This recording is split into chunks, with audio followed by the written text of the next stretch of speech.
নমস্কার, আমি বিষ্ণু রয় কৌরবী house builders থেকে। হ্যালো স্টুডেন্ট, আমাদের পূর্বের যে ক্লাসটি নেওয়া হয়েছিল সেটা হচ্ছিল ডিজাইন লোডের পরে আমরা যেটা জানবো যে ডিজাইন লোড কোথায় হয়, কেমনে হয় এবং কাঠামোতে হয় কেমনে, সেটা আমরা জানা হয়েছিল এর আগের ভিডিও থেকে। তো আজকে আমরা যেটা জানবো সেটা হচ্ছে যে লোডের উপরে শিয়ার ফোর্স এবং বেন্ডিং মোমেন্টের যে চিহ্ন সম্মেলন, আমরা সেই শিয়ার ফোর্স এবং বেন্ডিং মোমেন্ট কীভাবে চিহ্ন সম্মেলনের উপর কাজ করে থাকে লোডের উপর, সেই বিষয়ে আমরা জানব। এখন যে বিষয়টা ক্লিয়ার হওয়া দরকার যে আমাদের শিয়ার ফোর্স এবং বেন্ডিং মোমেন্টের পজিটিভ এবং নেগেটিভ দিক অবশ্যই আছে। তো শিয়ার ফোর্স বেন্ডিং মোমেন্টে যে পজিটিভ শিয়ার ফোর্স কাকে বলে সেটা যদি আমরা জানতে চাই, আপনারা চিত্র দেখে হয়তো বুঝতে পারছেন একটু। সেটা হচ্ছে যে যদি উপরে যদি আপার লোড থাকে এবং নিচে যদি আমাদের ডাউন লোড থাকে তাহলে সেটা পজিটিভ শিয়ার ফোর্স হবে। যদি আমরা বলি যে চিহ্ন সম্মেলনে যদি আমরা বলি যে একটা বিমে বাম পাশ থেকে যদি আমরা শুরু করি তাহলে বাম পাশের উপরে যে আপার লোড এবং ডান পাশের নিচে ডাউন লোড হয়ে থাকে তাহলে সেটা আমরা পজিটিভ শিয়ার ফোর্স বলে থাকব।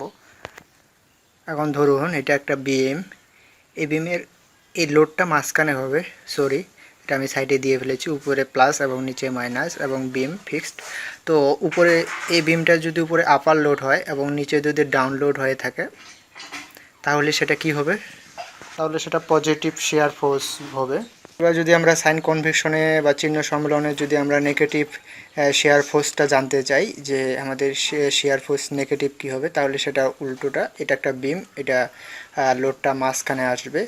তো এ পাশে যদি আপার লোড হয় এবং এটা যদি ডাউন লোড হয়ে থাকে, যদি এটা ডাউন হয়ে যায় এটা যদি আপার হয় তাহলে সেটা নেগেটিভ শিয়ার ফোর্স হয়ে থাকবে। তো আমরা পজিটিভ এবং নেগেটিভ শিয়ার ফোর্স সম্পর্কে জানলাম। এবার আমরা জানবো যে বেন্ডিং মোমেন্টের পজিটিভ এবং নেগেটিভ সম্পর্কে। আসলে বেন্ডিং মানে সবাই জানে, ব্যান্ড মানে বাঁকানো বা কাউকে ব্যান্ড করা বা বাঁকানো। তো এটা একটা বিম।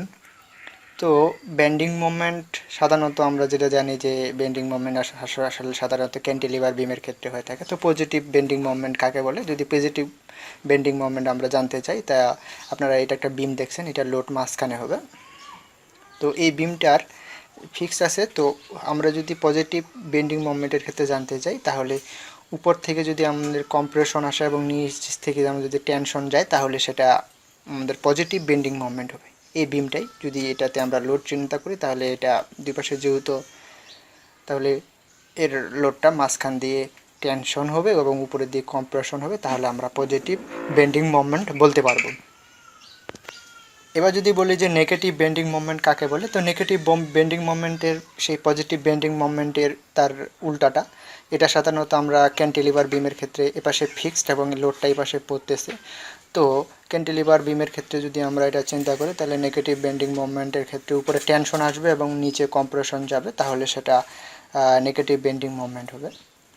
তো যারা চিহ্ন সম্মেলন সম্পর্কে জানলেন এসএফডি এবং বিএমডি শিয়ার ফোর্স এবং বেন্ডিং মোমেন্ট ক্লাসে, তো আপনারা যারা ডিজাইন লোড সম্পর্কে ধারণা নেই তারা এই ক্লাসের পূর্বে আমার ভিডিও আপলোড করা হয়েছে শিয়ার ফোর্স এবং বেন্ডিং মোমেন্ট, সেই ভিডিওটা দেখে নেবেন।